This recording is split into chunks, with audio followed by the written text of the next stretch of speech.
எதுக்கு கல்யாணத்துக்கு முன்னாடியே தொடர்பு ஒருத்தி கூட 100 ரூபாய் காசு கொடுத்து கூப்பிட்டாங்கன்னு சொல்லி அவங்க அக்காவே பேசியிருக்காங்க மேடம்.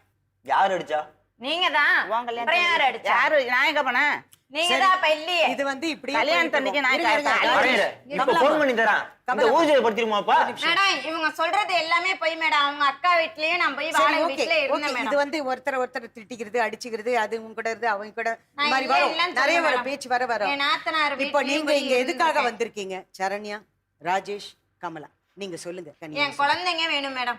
நான் எங்க அம்மா வீட்டுல சாவற மாதிரி இருந்தாலும் நான் பாத்துக்கிறேன் மேடம். சரண்யாக்கு குழந்தைங்க வேணும். ராஜேஷ் வேணுமா உனக்கு? புருஷன் வேணுமா? எனக்கு அவங்க தேவையே இல்லை மேடம். தேவையில்லைல்ல. ராஜேஷ் நீங்க சொல்லுங்க, உங்களுக்கு என்ன? நான் புள்ளிங்களை விட முடியாது. ஏன் புள்ளிங்களை விட முடியாது. மனைவி வேணுமா வேணுமா? சரண்யா வேணுமா? தேவையில்ல. தேவையில்ல. அப்படியே போகலாமா? உங்க மருமக உங்களுக்கு வேணுமா? என் பேர பிள்ளைகளுக்கு அம்மாலாம் இருந்து பயன்படுத்தணும், என் கூட இருந்து பயன்படுத்தணும். அவன வாழாம இருந்தாலும் உங்க கூட என் கூட இருந்தா மருமொழி பாத்துக்கிறேன். பேர பிள்ளைங்களை ஆமா, உங்க பேர பிள்ளைகளை வச்சுட்டு அவ மாட்டு வந்துட்டு பாக்க மாட்டா. 3 பையன் இல்லனாலும் பரவாயில்ல.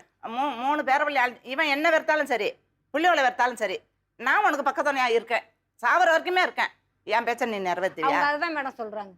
ஸ்ரீஷா மேம், நீங்க மேரேஜ் கவுன்சிலா இருக்கீங்க.